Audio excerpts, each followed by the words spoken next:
Fala, meus amigos, tudo bem? Vamos direto ao assunto.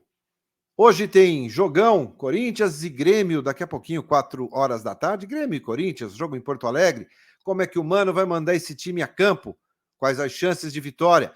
Vamos falar também sobre a investigação da Polícia Civil sobre aquele caso da suposta lavagem de dinheiro dentro do clube. A Polícia Civil já tem um veredito sobre a história. E vamos falar também sobre a possível renovação do zagueiro Bruno Mendes, que reabre conversas com a diretoria do Corinthians já na próxima semana. Eu sou Ivan Andrade, você está aqui no 12 em Campo. Seja muito bem-vindo, se inscreva no canal e bora falar de Corinthians.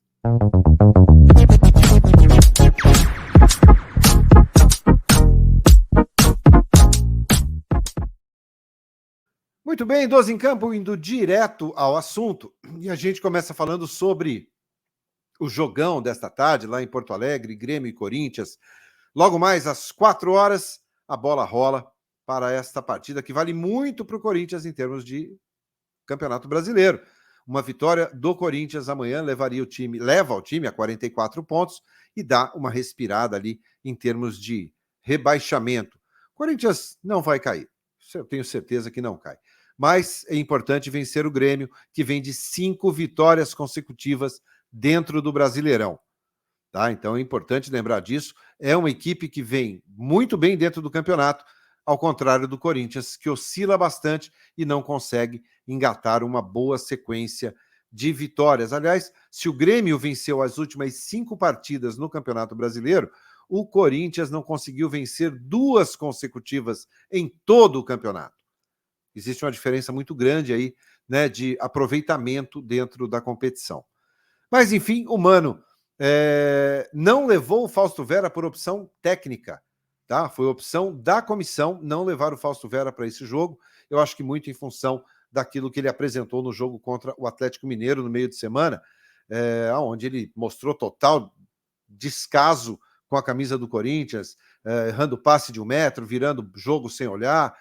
Enfim, foi uma partida, eu acho que a pior partida da história do Fausto Vera dentro do Corinthians, da curta história do Fausto Vera dentro do Corinthians. Então, o provável time para o jogo desta tarde, lá em Porto Alegre, é esse. Provável, tá, gente? Cássio no gol, Fagner na direita, Gil, Lucas Veríssimo e Matheus Bidu. Matheus Bidu no lugar do Fábio Santos. Gabriel Moscardo, Maicon, Renato Augusto, Juliano Romero e Yuri Alberto. Esse é um provável time. É claro que ainda há a possibilidade do Renato Augusto ficar no banco de reservas e entrar no decorrer da partida, tá bom? Não dá para cravar o Renato tão titular assim, não. O único que eu cravo aqui que será titular, eu acho que é o Matheus Bidu, que fica no lugar do Fábio Santos, pelo menos começando o jogo na tarde deste domingo. Legal, quero saber a sua opinião sobre este provável time do Corinthians e qual que é a tua expectativa para o jogo de daqui a pouquinho. Lembrando que logo mais, às 2h30 da tarde, tem pré-jogo aqui no 12 em Campo e a gente vai trazer a escalação ao vivo. Vamos trazer todas as informações deste jogão para você aqui no 12 em Campo a partir das 2h30 da tarde. Cola com a gente aqui, tá bom? Deixa seu comentário aí sobre este possível Corinthians e o que você espera do jogo de hoje. Bom, muito bem, vamos falar agora sobre o Bruno Mendes. O Bruno Mendes que mudou os seus agentes, a empresa que cuidava dos seus interesses. O Bruno Mendes está desde abril sem dar respostas ao Corinthians sobre uma renovação. O contrato dele é até 31 de dezembro agora, e desde o mês de abril que o Corinthians conversa, fez proposta, contraproposta e não teve resposta. Até rimou. Tá? O Bruno Mendes, que já completou 24 anos de idade no mês passado, ele tinha uma empresa que cuidava dos interesses dele, que era a GBG Global, tá? Que é lá do Uruguai. E ele trocou essa empresa agora, ele está com a AGN Futebol, que é sediada em Porto Alegre. Tá? A diretoria do Corinthians tem um relacionamento muito próximo com esse novo agente, tá? Porque já fez vários negócios com esse agente atual do Bruno Mendes. Então, esse agente do Bruno Mendes, né, que faz parte da AGN, agendou para a próxima semana uma reunião com a diretoria do Corinthians. O Corinthians fez uma proposta, uma contraproposta, e não vai mudar as questões financeiras. O Corinthians não ultrapassará o valor já que é sabido pelos agentes do Bruno Mendes. Ele, o zagueiro Bruno Mendes, rejeitou uma sondagem, uma possibilidade de se transferir para o CSKA da Rússia, disse que não é vantajoso para ele, ele prefere jogar mais no centro ali da Europa, né? Mas não sei se terá tantas oportunidades assim. Faltam 50 dias aproximadamente para o final do contrato do Bruno Mendes, tá?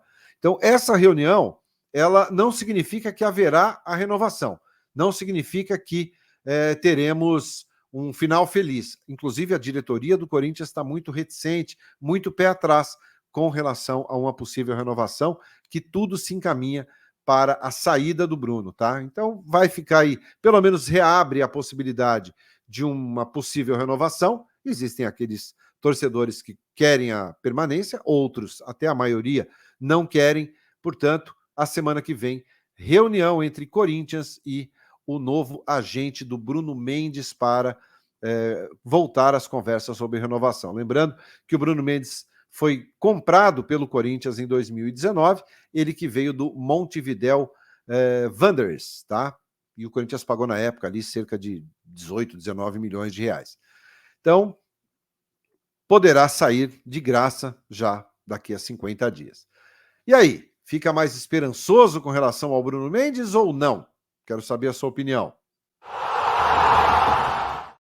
Bom, vamos encerrar esse vídeo, gente, falando sobre aquela investigação sobre uma suposta lavagem de dinheiro no Corinthians. Essa informação, essa notícia tem mais ou menos 15 dias aí, um mês, que começou, né, a investigação, mas a notícia, de fato, ela é mais recente, aonde, segundo informações, né, eu tenho, inclusive, uma cópia, né, de um documento que me fala, né, sobre essa denúncia, tal. É uma denúncia anônima, realmente, em que, nessa denúncia, acusa-se o atual presidente Duílio Monteiro Alves, o ex-presidente André Sanches, o candidato à presidência do Corinthians, o André Luiz Oliveira, o conselheiro, conhecido como Mané da Carne, e também o empresário Fernando Garcia, né, que foram supostamente acusados, né? Quer dizer, foram acusados supostamente de terem desviado dinheiro, de terem atuado de forma ilícita no clube em benefício próprio.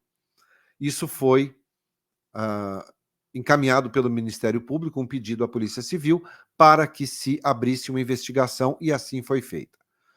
Bom, a Polícia Civil trouxe já uma palavra sobre essa investigação e diz o seguinte: no relatório, tá, a Polícia Civil alega que não foi possível angariar elementos contundentes que corroborassem os quadros de delito descritos nas denúncias: corrupção, lavagem de dinheiro, benefício próprio, essas coisas, tá? Inviabilizando, dessa forma, o aprofundamento na investigação, tá? Essa informação da Polícia Civil consta, né, no documento datado em 9 de novembro de 2023. Em síntese, mesmo diante dos esforços envidados, né, dos esforços ali, salvo melhor juízo, não foram coligidos provas mínimas de autoria e materialidade dos fatos ilícitos penais que, nessa condição, viabilizassem a continuidade das investigações, tá? Diz esse relatório da Polícia Civil. Então, traduzindo isso de maneira mais simples, não foi encontrada, segundo investigações da Polícia Civil, nenhum tipo de prova, nenhum tipo mínimo de prova-se que prova-se delito, que prova-se desvio de dinheiro, que prova-se atos de benefício próprio, corrupção, enfim, contra nenhum dos citados, tá bom? Então, a Polícia Civil, ela encaminhou este relatório novamente ao Ministério Público para que o Ministério Público dê o parecer. Agora, o Ministério Público olha este documento da Polícia Civil e vai decidir se ele vai arquivar este caso ou não, tá? Aí vai depender, claro, de uma manifestação do Ministério Público, tá bom? Então, eles também entendem, né, segundo o relatório, né, os investigadores analisaram dados relativos às contas do clube, cujo acesso é público, além de reportagens jornalísticas, né, e com destaque para as eleições presidenciais do clube. A polícia afirma que fez um elo entre as denúncias anônimas e as eleições. Tá? Entendem que foi um ato para tumultuar o pleito eleitoral agora no clube. Ok? Então, fica muito claro para a Polícia Civil que não há nenhum ato de corrupção, de lavagem de dinheiro, de desvio de dinheiro, de benefício próprio, segundo o relatório da Polícia Civil, que está sendo encaminhado, já foi encaminhado ao Ministério Público. E agora aguarda-se uma manifestação do Ministério Público aqui do Estado de São Paulo, se vai arquivar ou não. Tá? O Corinthians, em nota, disse o seguinte: conforme já esperávamos, recebemos com tranquilidade o relatório com o pedido de arquivamento, deixando clara a falta total de qualquer elemento que pudesse fundamentar a abertura de um inquérito. Já é a terceira levianamente apresentada desde o início da disputa eleitoral, sempre mirando a diretoria executiva, os conselheiros, sobre falsa acusação de crime de lavagem de dinheiro envolvendo o Corinthians. Aliás, o modus operandi das três denúncias é idêntico e sem idoneidade alguma, tá? Então, posto isso, o Corinthians, né, no caso o Corinthians, mas sim, os citados, colocaram essa nota aí pelo clube e a Polícia Civil tem essa definição aí sobre essa investigação. Legal? Quero saber a sua opinião e não esqueçam, 14h30 a gente volta com o 12 em Campo aqui no pré-jogo de Corinthians, de Grêmio e Corinthians. Deixa seu like, se inscreve no canal e eu te espero daqui a pouquinho. Abraço, bom almoço a todos. 14h30 eu te vejo. Tchau.